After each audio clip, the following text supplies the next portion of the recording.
Well, it's time for another gardening week video, and I'm just sheltering in the Polytunnel because it's raining finally. I think in the last week or so we've had about 15 millimeters of water, which is more than we've had in the last 3 months. And I'm doing the daily cucumber harvest every day. It's crazy. But yeah, so I was down on Monday and did quite a bit of work actually with some friends. We are clearing pepper beds. We're clearing one bed now every week. We've got 5 beds to clear, so we'll be clear by sort of early October, and hopefully all those beds will be replanted by then with autumn, winter and spring crops. Cleared the early parsnip bed. That bed has done so well. I'm so pleased with those parsnips. What it demonstrates to me is that they really do benefit from being planted just that little bit earlier, and maybe into slightly drier soil, which pushes the roots down a bit. Well, pushes the roots, which encourages the roots to go searching for water a little bit. Yeah, really pleased with those. We actually don't need them all right now, so we've used some old courgette tubs and just plonked them in those just to keep them in good condition for the next few weeks. So yeah, I'm pleased with that, and I've got lots of planting to do later on in the week. We'll probably see that when we get to it. So basically it's just been about clearing beds. I have actually started as well making a few videos. I know there's been a bit of a dearth of videos over the last month or so. I've just not been doing very much gardening. I don't just want to make videos just for the sake of it. I like to make videos that show the actual real work that I'm doing on the allotment, the actual progress, rather than just making videos for the sake of it. So as I was walking around today, I saw some things that really lifted my spirits. The plot at the moment is looking quite scrappy, but there are a few things that look absolutely beautiful. The Braben apples, they are looking absolutely superb, and they are just such a treat, and you wait so long for them. But anyway, I was really excited to see those looking so nice. The other thing that I really liked is my new squash climbing frame, and the range of different squash that I've got on there, and I've got about 30 different types of 30 different squashes and probably 3 different types growing on there. And I was super pleased with those.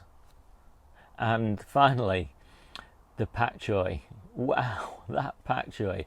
Honestly, this little bed of pak choi, I harvested every big leaf off it a few days ago, 3 days ago, and it's all growing back already, and it's just looking lovely and ready to eat. So it's Wednesday, and I am back on the plot, and all I'm really doing today is picking cucumbers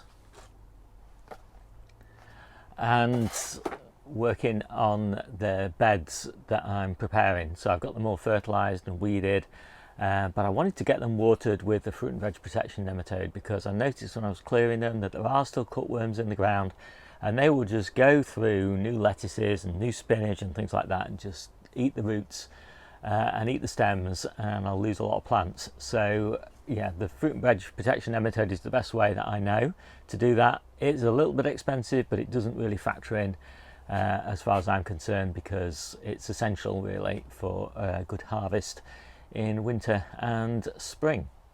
I just arrived at the allotment to do the harvest, and I am so pleased that I did my lettuces for head harvests this time, because if I was expecting to do cut and come again harvests of these, I would be pretty disappointed. And I've already harvested these as well, and basically they're the same sort of situation. So yeah, they are voracious, and you know, it's really interesting because I was here 2 days ago, 2 or 3 days ago, and these were fine, and now they're just like really munching. But there's not that many caterpillars, there's only like 3 or 4, and they've just gone crazy. So yeah, I mean, just look at that one, it's just munching. It's going at such a rate, it's so impressive. Anyway, enough of that. What I wanted to show you was that I'm planting and I'm planting a lot of lettuce and pak choi and everything, and so I've been spraying with BT just in case of any caterpillar problems. I don't normally have caterpillar problems on my lettuce at this time of year, but everything that I planted has been properly protected. So yeah, lettuce and pak choi and tatsoi and all of that sort of thing. But this bed at the moment, it looks fine. So this is the lettuce bed that I'll be harvesting next week, well, over the next 2 or 3 weeks. So I think I'm going to spray this one with BT as well. Yeah, hopefully it will be all right. So I've been doing a lot of planting this week, and I thought I'd just quickly run you through what's gone in. So a lot of salad onions and a lot of lettuce, and I've been into planting all the salad onions into the lettuce beds, and also put in quite a bit of tatsoi and pak choi, just the red variety, and so more lettuce, etc, etc. And I've put in a mix of red and green salad onions. I've really liked these Leela salad onions this year, as well as the North Holland Blood Red. A nice big bed of salad rocket and more kale. I'm putting a lot more kale in this year just because of the problems that we had with clubroot and the colettes. And I'm kind of into planting most of the kale with kalan, which will be harvested earlier because it does tend to go to seed fairly quickly. So it's just a sort of temporary but quick brassica harvest. And I've started planting my giant winter spinach, but not too much because it is pretty prolific, and if I put it all in early autumn, then we have way too much of it in mid-autumn. So I stage it nice and slowly, kind of a bed every couple of weeks. And finally, one more batch of salad onions. So now I think all we've got to do is just take a look at the harvest. Okay, so here's this week's harvest, and despite the caterpillars we managed to get a decent pick of salads, and there's loads of other salad ingredients on this table that will be used to make up really nice salads for the week, and I'll just show you those now. Looking lovely. So we've got the salad tomatoes. This is the last penultimate pick, I think, of salad tomatoes from the Polytunnel, but we still have some outside, so I'll show you those in a minute. And then we've got the cucumbers, still doing really well. I'm trying to pick them smaller because the smaller ones are the better ones, I always think, in the salads. But it's hard to keep up with them. And then I've got tomatoes that we're going to use to make preserves, and these are the ones I'll be using, I think, in the salads in 2 weeks' time from outside, little tumblers. And then we've got brassicas underneath here. Not too many brassicas actually this week.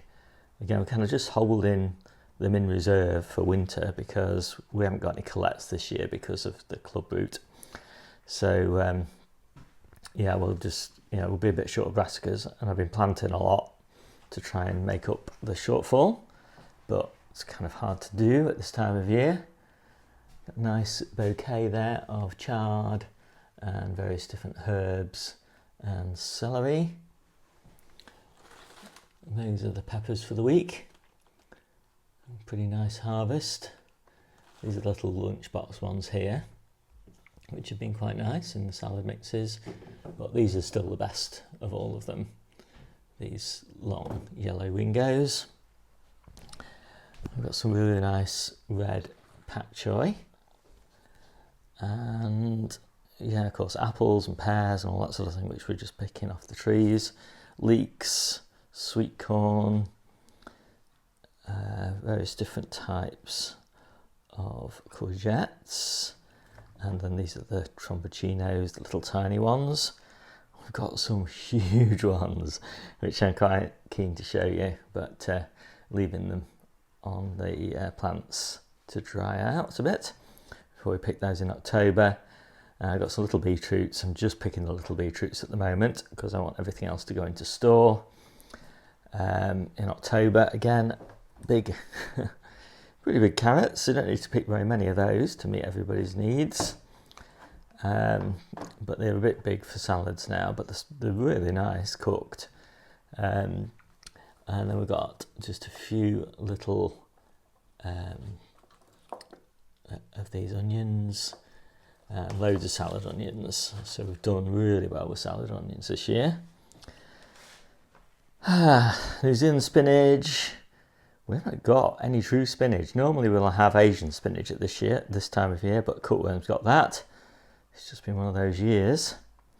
And these are like use first onions. Obviously, again, saving all the good onions for store.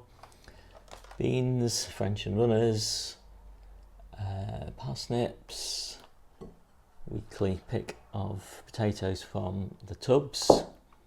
You can see, that is a whole tub's worth of potatoes. That is not a very good harvest. So those are the Nicola. I think the Charlottes are better, and the Estima are really nice as well. I don't know what the main crop's going to be like yet because we haven't picked any of those. Yeah, little salad carrots and radishes. These are my favourite. Absolutely gorgeous, but that's the last of them. So the last of the little onions, and just over onto traditional salad onions from now on. The first grotty little turnip, more to come, and some more little carrots. So some of those will make it into the salads as well. I particularly like this variety Touchon in the salads. So I think I've spotted everything on the table. It's pretty nice. No bulk harvest yet, but regular weekly harvests are what it's about for us, really. So I hope you liked this quick video. My name's Steve. This is the Seaside Kitchen Garden and Allotment channel, and I'll see you soon.